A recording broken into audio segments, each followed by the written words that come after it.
Hello, it's Amy here, and I am just delighted to tell you that today's video has been brought to you in partnership with Surfshark, but we'll have more on that a bit later. The teenage years are rough, there is no doubt about that. There's school, relationships, your body, your family, and about a million other things all going wrong and requiring your attention all at once. Given how horrific the whole period is, it's a surprise not every coming-of-age movie is classed as a horror, but these ones certainly are. I'm Amy from What Culture, and here are the 10 best coming-of-age horrors. 10. Teeth. I am willing to admit that the concept is funny, okay? I'll give you that much. If you completely disengage your brain when watching the movie, then the entire thing is funny. But let's be real, it's also not the most comfortable thing to watch. It is satisfying to watch a bunch of sexual predators get their junk cut off, but if you apply just a sprinkling of critical thinking, it's also super uncomfortable when you realize how prevalent and real a threat sexual violence is to girls coming of a certain age. If someone is to argue that this movie is nothing more than a dumb horror about a mythical medical condition, then they're ignoring the razor-sharp commentary and the awareness of it all. The horror in the film comes both from the reality that it points to, and of course from the body horror bits where you see a guy's penis be eaten by his own dog. I'd say that classes as pretty horrific, am I right, fellas? Give the movie a chance. It's infamous for a reason, and if nothing else, you can come out the other end of it being able to tell people you watched a crab crawl over a severed dong.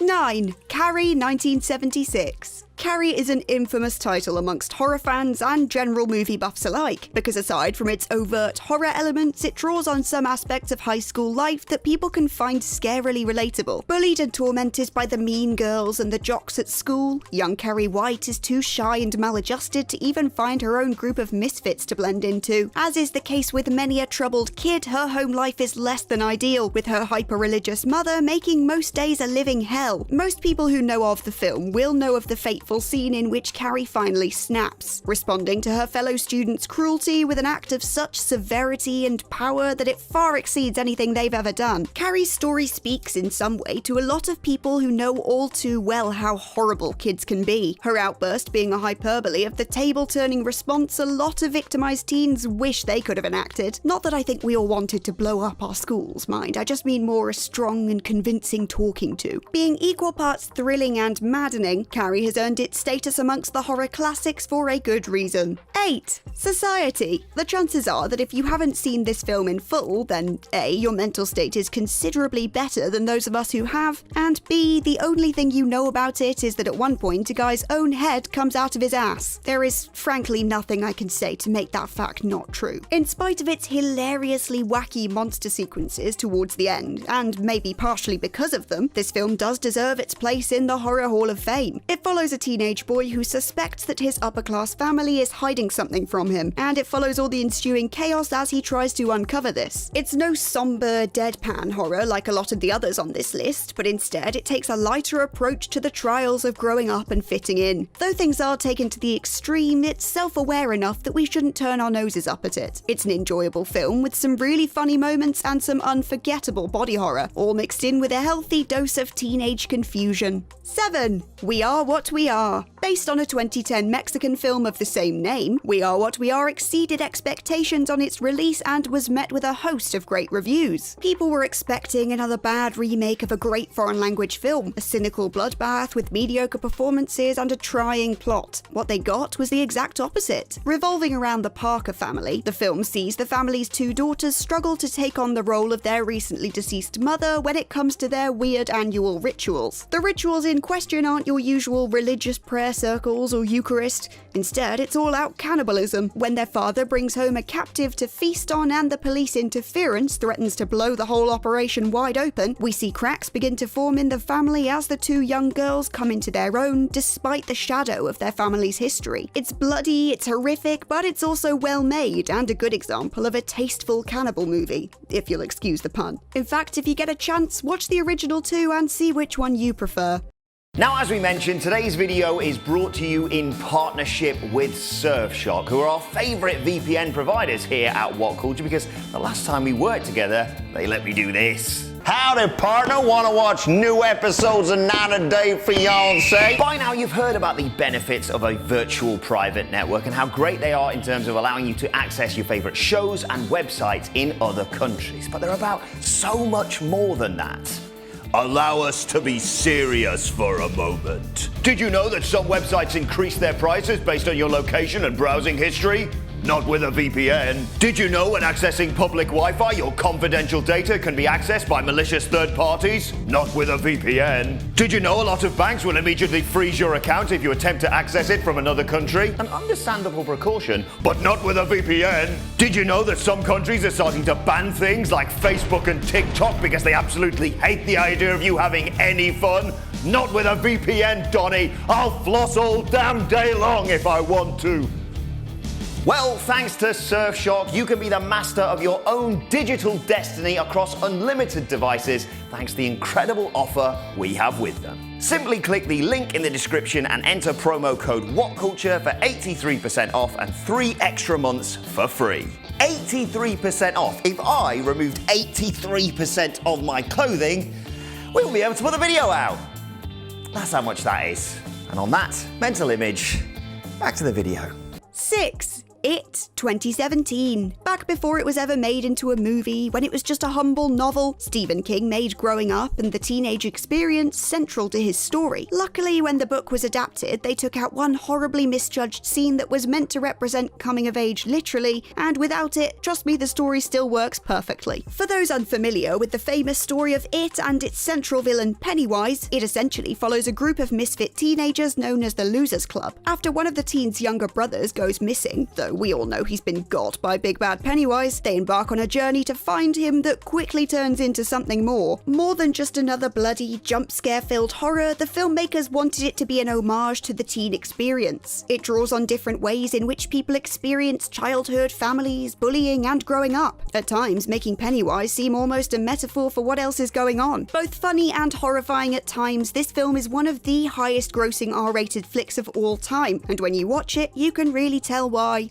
5. When Animals Dream. Wolves are usually a male thing, right? When we see werewolves in media, it's usually some clumsy metaphor for men's testosterone-fueled, hyper-masculine inclination for violence. That, but also usually sanitized, so it's sexy and appealing. Do we have Twilight to blame for that? No, not fully, but also Stephenie Meyer isn't getting off scot-free. When Animals Dream takes this idea of the werewolf and turns it on its head, following a young girl in a remote Danish town struggling with her unexplained physical and emotional changes. If I were to remove the word werewolf, I would simply be describing any awkward teen chick flick about how hard puberty is, with your mood swings and your body changing. So it's clear that this film is at least equal parts coming of age and horror, and maybe for a lot of girls those are the same thing. Not for the anti-woke crowds, I'm afraid. This film is overt in its criticism of small-town misogyny and men's constant attempts to take control of women's bodies. Where werewolves are usually a display of unchecked rage and brutality in men, playing that against the assumptions of women as the fairer, softer sex creates a really interesting dynamic. 4. Jennifer's Body. When it first came out, the responses to Jennifer's Body weren't all that great. It's only over the past few years that people have started to recognise its merits and deeper meanings, interpreting it as a forgotten feminist classic. Two childhood best friends who no longer have anything in common, the hot girl versus the nerd, a group of boys from a band taking advantage of a teenage girl's body to better their own lives. Doesn't all this sound familiar, like you've heard it before? Yeah, there's a reason for that. At its core, it explores elements of difficult female friendships as young girls grow up, with each of them changing in ways that can, depending on whose eyes you're looking through, make them pretty monstrous. When viewed more recently, though, in the light of things like Me Too and the constant stream of accusations coming out against various all-male bands, hey, if you loved pop punk as a teen, I bet 2020 was a real rough year for you, huh? It's a commentary on the vulnerability and the ensuing vilification of victims that came way ahead of its time. I mean, that and it's got Megan Fox being a literal man-eater, so what are you not sold on?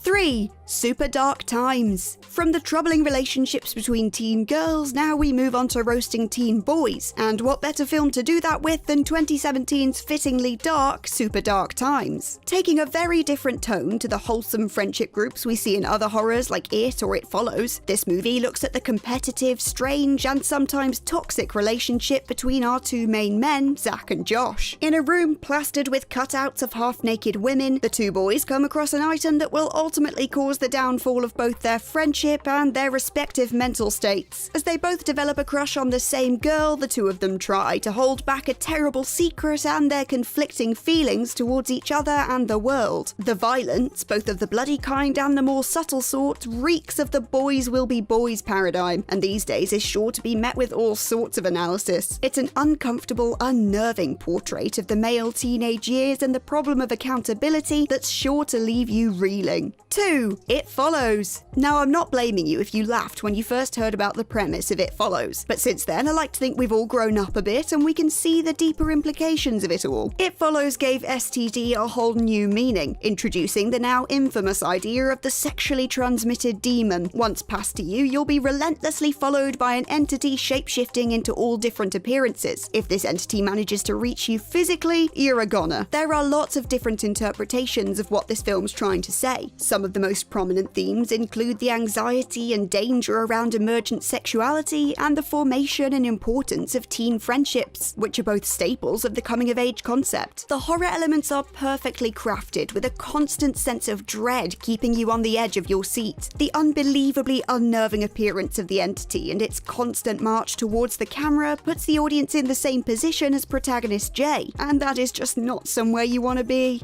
1. Let the Right One In. A deep dive into a weird childhood romance and friendship, Let the Right One In is the story of a young, timid boy named Oscar and his budding relationship with vampire Eli. They have something in common, and that is the desire to kill. Whilst Oscar wishes he could kill the bullies who torment him at school, Eli needs to kill to survive. You can't always put your trust in a film based on how critically acclaimed it is, but in this case, you can. Over the years, it's become clear that awards bodies don't really like to look at horror as a real genre, and if critics do give it the time of day, it's usually to give a bad review. So when a film manages to sweep its way through the critics and come out the other side looking positively glowing, it's often worth a look into. Let the Right One In is not only a fantastic coming-of-age drama, but a horror that helps inject life back into the vampire subgenre, building a beast who is in equal parts complex, interesting, and terrifying. It's touted by some as one of the best horrors of the 21st century, and personally, I think it kinda does deserve that title. And with that, we've reached the end of this list of the 10 best coming-of-age horrors. If there's any more you've got in mind that you would have included, then let us know in the comments below. And remember to check out whatculture.com for more lists and articles like this every single day. As always, I've been Amy from What Culture, and I'll catch you next time.